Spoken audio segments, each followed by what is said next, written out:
नमस्कार सर्वांना. नुकतंच आपल्याला माहीत झालेलं आहे की इयत्ता 4थी या वर्गासाठी या वर्षीपासून स्कॉलरशिप ही परीक्षा लागू केलेली आहे.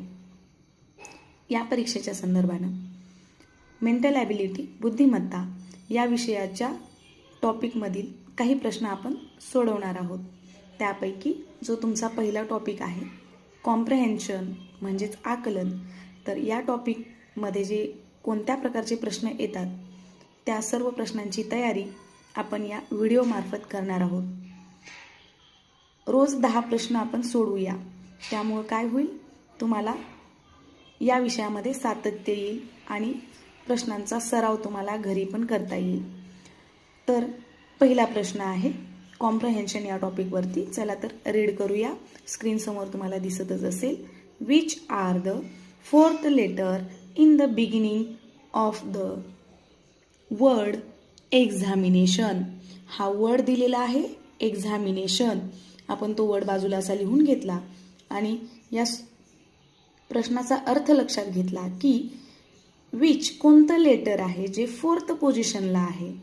फ्रॉम द बिगिनिंग सुरुवातीपासनं 4th पोझिशनला कोणतं लेटर आहे असा या प्रश्नाचा अर्थ होतो. प्रश्न समजला तर उत्तर काढण्यासाठी एकदम सोपं जातं. बिगिनिंग म्हणजे बिगिनिंग सुरुवात कुठून झाली आहे तुमची, ई पासनं. तिथून मोजा 4th पोझिशनला, 1st, 2nd, 3rd and 4th.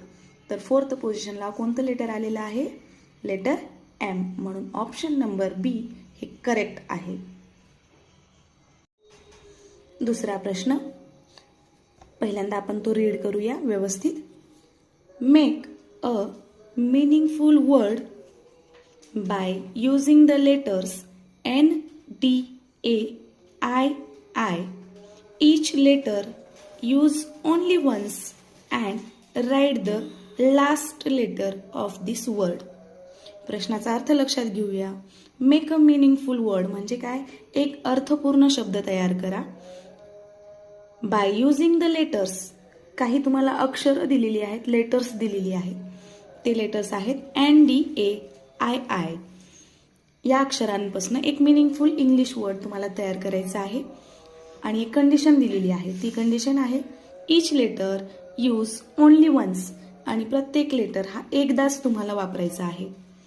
And write, आता हा प्रश्नांचा भाग, हा इथपर्यंत आपल्याला या प्रश्नाचं आकलन झालं पाहिजे वन्सपर्यंत. एकदा का अंडरस्टँडिंग झालं या प्रश्नाचं तर उत्तर लिहिण्यासाठी आपल्याला सोपं जातं की प्रत्येक लेटर हा एकदा तुम्हाला वापरून एक मिनिंगफुल इंग्लिश वर्ड तयार करायचा आहे. अँड राईट, आता प्रश्नाचा भाग सुरू होतो की क्वेश्चन काय आहे, write the last letter of this word. आणि तो जो शब्द तयार झालेला आहे त्या शब्दाचे शेवटचे जे अक्षर आहे लास्ट लेटर ते आपल्याला पर्यायामधनं शोधायचं आहे. तर सर्वात आधी ही जी अक्षर आहेत N, D, A, I याच्यापासून कोणता शब्द तयार होतो ते आधी पाहूया. तर N, D, A, I यापासनं परिचयाचं वाटतं की आपला जो भारत आहे I, N, D, I, A, India हा शब्द तिथं तयार होतो. I, N, D, I, A. एकदा चेक करा, N आलेला आहे, D आलेला आहे, I आलेला आहे, हे पण I आलेला आहे आणि A सुद्धा इथं आलेला आहे. इंडिया हा मिनिंगफुल वर्ड तिथं तयार होतो आणि याचे जे शेवटचे अक्षर आहे last letter that is A. म्हणून ऑप्शन नंबर D हे करेक्ट येतं. प्रश्न क्रमांक 3. चला रीड करूया. N, E, G, I, L, S, H हे काही लेटर्स दिलेले आहेत. Arrange these letters to get meaningful word and find the middle letter of its word. आता रीड तर केलं, पण या प्रश्नाचं आकलन आपल्याला झालं का, तर ते आकलनचा भाग म्हणजे समजून घेण्याचा भाग हा इथंपर्यंत आहे, वर्ड या शब्दापर्यंत. की तुम्हाला काही लेटर दिलेत आणि त्या लेटरचं अरेंजमेंट करून तुम्हाला मिनिंगफुल इंग्लिश वर्ड शोधायचं आहे. आणि मग प्रश्नामध्ये विचारलंय की find the middle letter of its word. जो काही शब्द तयार झाला त्याचा मिडल लेटर कोणता आहे. तर जर आपण शब्द तयार केला ENGLISH, तो शब्द आपण इथं लिहूया. ENGLISH हा इथं मिनिंगफुल वर्ड तयार होतो. बघा ना, स्पेलिंग पहिल्याच लक्षात येतं तिथं. आणि मग आपल्याला शोधायचे की मिडल लेटर कोणता आहे. तर मिडल लेटर येण्यासाठी एक ट्रिक आहे. काय ट्रिक आहे? जर सगळेच जर इवन नंबर असतील, म्हणजे त्या शब्दामध्ये आलेले लेटर हे इवन नंबरमध्ये असतील, 1 2 3 4 5 6 7 हा ऑड नंबर आहे. जर ते इवन नंबरमध्ये असतील तर तिथं मिडल लेटर येत नाही. जर हे लेटर ऑड नंबरमध्ये येतील, म्हणजेच की आता आपण लेटर काउंट केलेले होते किती, 7, तर याचा आपल्याला मिडल लेटर हे तुम्हाला इथं मिळू शकतो. म्हणजे काय, 7 आहेत तर हे 3 आणि ISH हे 3, तर मिडल तुमचं आहे L. आपल्याला लेटर मिळेल L. म्हणून option number A is the correct. त्यानंतर पुढचा प्रश्न आहे, Sunil is an intelligent boy. हे एक सेंटेन्स दिलेलं आहे. Find the number of letters. Find करायचे, डायरेक्टली प्रश्न आहे. हे आपण सेंटेन्स पाहिलं, यामध्ये सुनील हा एक हुशार मुलगा आहे असं सांगितलेलं आहे. The number of letters find of the longest word in the given sentence. तर या सेंटेन्समध्ये जे लॉंगेस्ट वर्ड आहे, लॉंगेस्ट वर्ड हा तुमचा इथं कीवर्ड येतो. तर हे लॉंगेस्ट वर्डमधले लेटर तुम्हाला काउंट करायचे आहेत, किती आहेत. सुनील याच्यापैकी जर बघितलं आपण तर इंटेलिजंट हा तुमचा लॉंगेस्ट वर्ड आहे आणि यातले तुम्हाला लेटर काउंट करायचे. चला तर काउंट करूया. 1 2 3 4 5 6 7 8 9 10 11. ऑप्शनमध्ये पहा, 11 हे ऑप्शन सी मध्ये आहे. तर सी हे ऑप्शन करेक्ट आहे. प्रश्न क्रमांक 5, ONGAM हे काही लेटर्स दिलेले आहेत आणि प्रश्न आहे, arrange these letters and find meaningful word from the letters. तर हे वर्ड तुम्हाला व्यवस्थित अरेंज करायचे आहेत आणि एक अर्थपूर्ण शब्द तिथं तयार करायचा आहे. तर थोडंसं आपण व्यवस्थित पाहिलं तर लक्षात येतं आपल्याला, याला अरेंज केल्यानंतर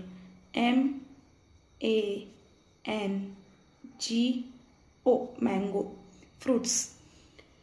तर फ्रूट कॅटेगरीमध्ये हे येतं आणि मँगो हा तुमचा मिनिंगफुल वर्ड तिथं तयार होतो. Option number D. आणखीन एक करता येतं याच्यामध्ये प्रश्नाचं उत्तर शोधण्यासाठी. इफ सपोज जर तुम्हाला मिनिंगफुल वर्ड तिथे लवकर काढता नाही आला किंवा समजला नाही, तर तुम्ही ऑप्शन मेथड तिथं वापरू शकता. डायरेक्टली तुम्ही ऑप्शनमध्ये जा आणि मग पहा की त्यामध्ये कोणता एखादी शब्द मिनिंगफुल आहे का जो तुम्हाला माहीत आहे. तर आपण पहिला शब्द इथं जर बघितला तर GAMNO, तर याच्याने तरी कुठलाही मिनिंगफुल वर्ड तिथं तयार होत नाही. MANOG, नक्कीच इथं कन्फ्यूज होऊ शकतात मुलं की MANOG पण मँगो GO असं पाहिजे होतं, पण कन्फ्युजनमध्ये काही मुलं बी हे ऑप्शन करेक्ट करू शकतात. म्हणून स्पेलिंग माहीत असणं सुद्धा गरजेचं आहे. त्याच्यानंतर सी सुद्धा इथं होऊ शकत नाही आणि डी मध्ये तुम्हाला सरळ सरळ दिसतं मँगो. अगदी पहिलीपासून हा शब्द आपण शिकलेला आहे. म्हणून या प्रश्नाचं उत्तर येतं ऑप्शन नंबर डी. यानंतर प्रश्न क्रमांक 6, arrange the letters ABD and prepare the meaningful word. तुम्हाला काही लेटर्स दिलेत ABD आणि prepared the meaningful word. Prepared म्हणजे तयार करा तुम्ही की meaningful word. Then find the opposite meaning of this word. Then find एक राहिले इथं, find opposite meaning of this word. तर या शब्दापासून एक शब्द तयार करा आणि नंतर तुम्हाला फाइंड आउट करायचा आहे जो शब्द तयार झाला आहे त्याचा अपोजिट. आता ABD याला जर अरेंज व्यवस्थित केला तर तुम्हाला BAD बॅड हा तिथं मिनिंगफुल वर्ड तयार होतो आणि याचा जर अपोजिट तुम्ही पाहिला तर तो तयार होतो गुड. म्हणून option number D is the correct answer. यानंतर आहे question number 7. In the word Nagpur, in the words Nagpur and Solapur, Nagpur and Solapur which are the same word. याच्यामध्ये सेम वर्ड कोणता आलाय का, जो दोघांमध्येही कॉमनमध्ये आहे असा तुम्हाला वर्ड तिथं शोधायचा आहे. तर प्रोनाउन्सिएशन जर आपण पाहिलं तर नागपूर, सोलापूर, पूर दोघांमध्ये सेम आहे, म्हणून इथं PUR आणि हे PUR, म्हणून ऑप्शन नंबर सी हे करेक्ट आहे. प्रश्न क्रमांक 8. If the word garden is written in reverse, इथंपर्यंत आल्यानंतर एक कॉमा आहे, म्हणजे पहा प्रश्नामध्ये कॉमा जिथं आला तिथं तुम्हाला पॉज घ्यायचा आहे, म्हणजे तिथंपर्यंत त्या प्रश्नाचं आकलन तुम्हाला आधी करून घ्यायचं आहे की जर वर्ड गार्डन हा जर आपण रिव्हर्समध्ये लिहिला, रिव्हर्स हा तुमचा इथं कीवर्ड ठरेल. कीवर्ड म्हणण्यापेक्षा या प्रश्नाचा अर्थच या शब्दामुळे पूर्ण होतो. रिव्हर्स जर तुम्ही उलट क्रमाने जर या गार्डन या वर्डला लिहिला तर प्रश्न पुढे विचारला आहे की which letter will be the fourth from the beginning. मग सुरुवातीपासनं 4थ्या क्रमांकावरती कोणतं लेटर येतं. तर आता इथं काही सोडत बसायची गरज नाही आपल्याला, कारण प्रश्नाचा अर्थ कळाला की गार्डन या शब्दाला आपल्याला रिव्हर्समध्ये लिहायचं आहे. तर तुम्ही उलट क्रमानं असं डायरेक्टली याला रीड करू शकता. जर उलट क्रमानं आपण लिहिलं तर एन हे बिगिनिंगला येईल, सुरुवातीला येईल, ते फर्स्ट क्रमांकावरती असेल. देन फर्स्ट, सेकंड, थर्ड आणि फोर्थ आपल्याला शोधायचं आहे, म्हणून आर तुम्हाला लेटर हे 4th क्रमांकावरती येईल. म्हणून ऑप्शनचा विचार केला तर ऑप्शन नंबर डी हे करेक्ट ऑप्शन आहे. प्रश्न क्रमांक 9. विच अल्फाबेट आर ऑकर्ड, म्हणजे येते कोणतं अल्फाबेट येईल मेनी टाइम्स, खूप वेळेस आलेला आहे इन द फॉलोइंग वर्ड्स. अर्थ काय आहे की कोणतं अल्फाबेट, खाली काही वर्ड दिलेले आहेत त्याच्यामध्ये मेनी टाइम्स खूप वेळेस आलेला आहे. तर कोणतं अल्फाबेट असेल. पहिल्यांदा आपण शब्द वाचूया कोणते कोणते शब्द आहेत ते. Forest, fox, wolf, food, dog आणि फास्ट. हे वाचत असतानाच आपल्याला थोडासा क्लिक भेटतोच तिथं, कारण क्लिक होतं की याच्यामध्ये ओ, परत इथं पण ओ आहे, याच्यामध्ये पण ओ आहे, इथं पण 2 टाइम्स ओ आहे आणि इथं पण आहे. त्याचबरोबर आणखीन एक क्लिक होतं, एफ सुद्धा आलेला आहे, तर ते आपल्याला मोजावं लागेल. पहिल्यांदा आपण काय करूया, ओ किती टाइम्स आलेला आहे ते आधी लिहून काढूया. ओ हे 1, 2, 3, 4, 5, 6 टाइम आलेला आहे.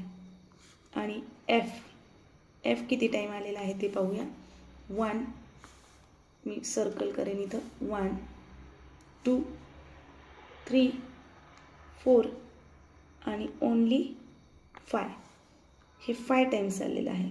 जास्त तर एफ आणि ओच आहे. दोघांमध्ये कम्पेअर केलं तर आपल्याला लक्षात येईल की ओ हे 6 टाइम आलेलं आहे, म्हणून option number B is the correct answer. प्रश्न क्रमांक 10. Prepare a meaningful word from the alphabets. काही अल्फाबेट दिलेले आहेत, ते अल्फाबेट आहेत TOLBALOF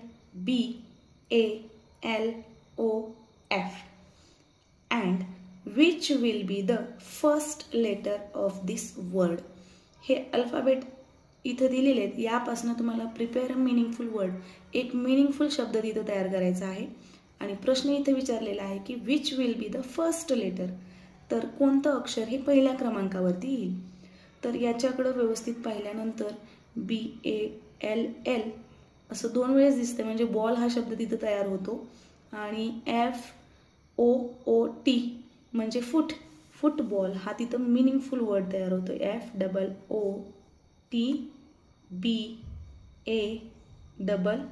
FOOTBALL. तर यामध्ये जे फर्स्ट लेटर आहे ते आहे F, म्हणून ऑप्शन नंबर बी हे करेक्ट येतं. हे 10 प्रश्न आपण इथं पूर्ण सोडवून बघितलेले आहेत, प्रश्नाचा प्रकार बघितलेला आहे, कसं लेटर्समधनं कंबाईन करून मिनिंगफुल वर्ड कसे तयार करायचे आणि सूचनेचं पालन, डू ॲज डायरेक्टेड, सूचनेचं पालन करून आकलन, कॉम्प्रहेन्शन करून मग त्या प्रश्नाचं उत्तर कसं सोडवायचं हे आपण पाहिलेलं आहे. पुन्हा भेटूया पुढच्या 10 प्रश्नांसोबत. थँक्यू.